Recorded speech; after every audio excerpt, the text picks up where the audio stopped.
All right, so you've just invested in that shiny new laser engraver, and I'll be the first to say, well done you. But now you're dreaming of all those amazing things you're going to create and all the money you're going to make. But I also want to be honest with you and say that you just incurred a life-altering expense one way or the other. And the big question you probably have lurking in the back of your mind right now is, how long until this machine pays for itself? And that's where return on investment, or ROI, comes in. And that's the subject of this video. Now, trust me, it's not as scary as it sounds. So we're going to break down ROI specifically for your laser engraving business and give you practical ways to understand when you'll get your money back, and hopefully a whole lot more. Buying a new laser for your engraving business or side hustle is probably the most important job you're going to have when you're getting started, because after all, it's right there in the job description.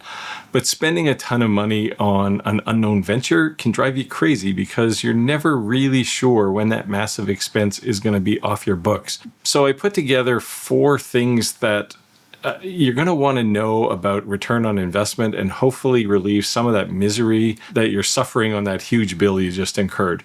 I'm going to cover a few nerdy business terms, but I'll try to simplify them as much as I possibly can, because if you're like me, then you're probably a maker and not a business tycoon. So let's start with the most common question, which is, when will I break even with my laser? And this is called the payback period. It's simply the time it takes for the sales in your laser engraving business to equal the initial cost of your machine. It's pretty simple. Let's take a look at a quick example. So when someone comes to me and they say, I want to start a serious laser business, what laser should I buy?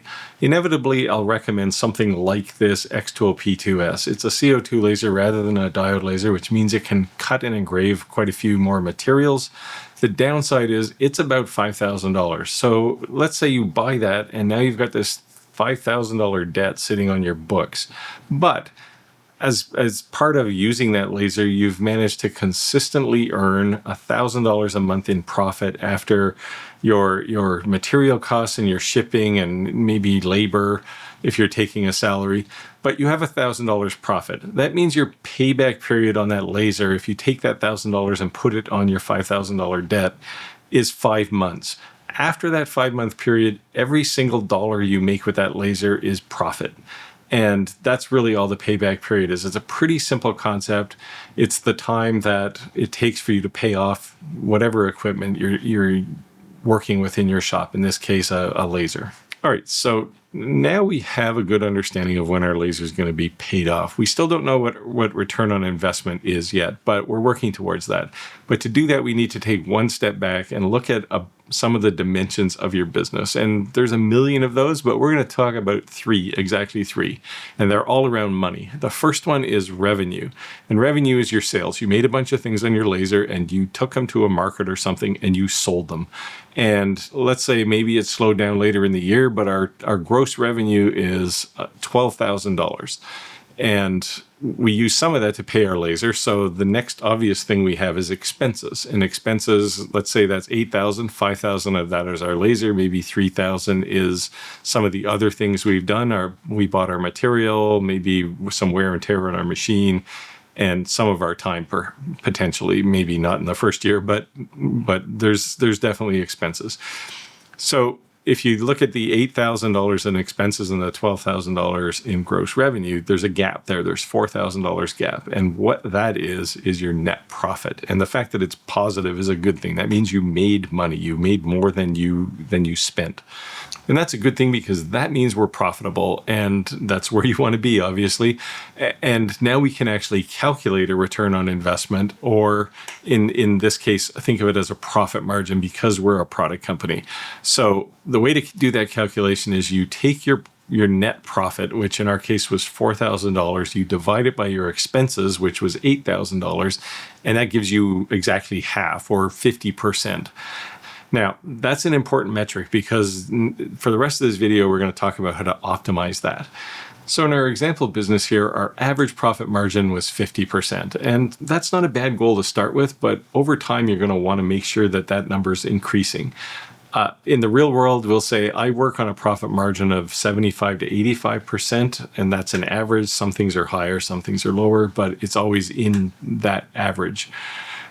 And the way you make all of that happen is to focus on your pricing. You got to get your pricing right, because if your price is too high, you're not going to sell a lot. And if it's too low, you're going to end up working too hard to make enough money to keep your business alive. So you got to find that tedious balance.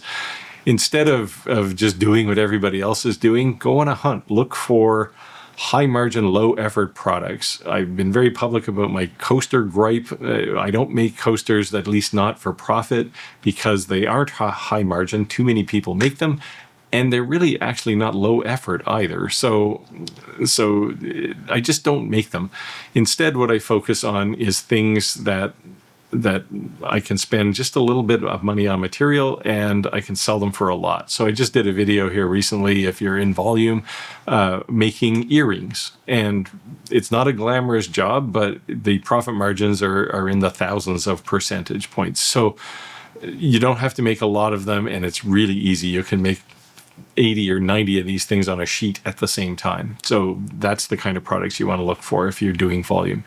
Now, when you build up your product line, you're going to discover that the 80-20 rule applies, which means 80% of your profit is going to come from 20% of your products. And that's really an indicator where you need to say, okay, I want those 20% of my products to really go out there and sell. And some of these 80%, I may say I'm not going to make these anymore because there's just no profit in them. So that's why you want to keep track of that stuff as well. So if you're serious about growing your business, then there's one task you're going to have for the rest of your business career, and that's to focus on accelerating your ROI. So either increase your profit margin or reduce your costs. And there's three things you can do here. So first, rather than maybe making a handful of things and taking them to a craft market or selling them on Etsy, focus on custom work for specific customers. You're only ever going to make one of something, and as a result of that, the profit margins tend to be quite a bit higher. This is where I will make 200% on something sometimes or more. The other way that I work in my business is I sell to other businesses as much as possible. So I'll do a lot of watch band engraving, and maybe I'll make several hundred of those, and it's pretty easy money. You build them all, you throw them in a box, you send them to one person, job is done, you get paid. And the downside of that one, though, is if you are a person who really likes that personal face-to-face experience, you don't really get that with a B2B model. You're selling to one person, you never get to see who's the end user for your product. So for some people, that might be a turnoff.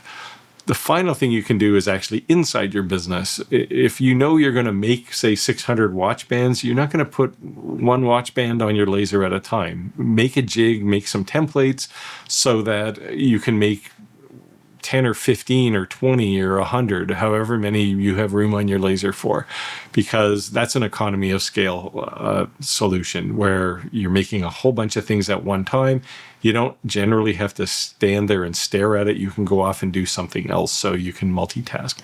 And those are kind of the three ways that you just keep refining. You keep chugging away at them, and eventually your profit margins go up. Now, I realize this was all pretty nerdy business stuff that doesn't seem to have a lot to do with laser engraving, but it actually does. Because understanding things like ROI, your profit margins, isn't just for big corporations. It's really essential for you in even your tiny laser engraving business if you want it to thrive. By focusing on things like your payback period for your capital equipment, maximizing how you make profit, pricing your products right, you're not only going to pay for that initial laser investment, but you're going to build a truly successful company. And that's what we all want, I hope. If this video helped you, then by all means, give it a like, give it a thumbs up, because that really helps out the analytics. And leave your comments down below. What's your biggest takeaway on return on investment? Do you get it? Do you need more information? I'm happy to help. Now, I'm still learning things about my business every single day, and I'm still happy to share those, both the successes and failures with you if you're that interested. So, don't forget to subscribe if you want more tips on building your laser engraving empire. And with that, I'll wind down. I'll say get out there, make your world, and I'll see you next time.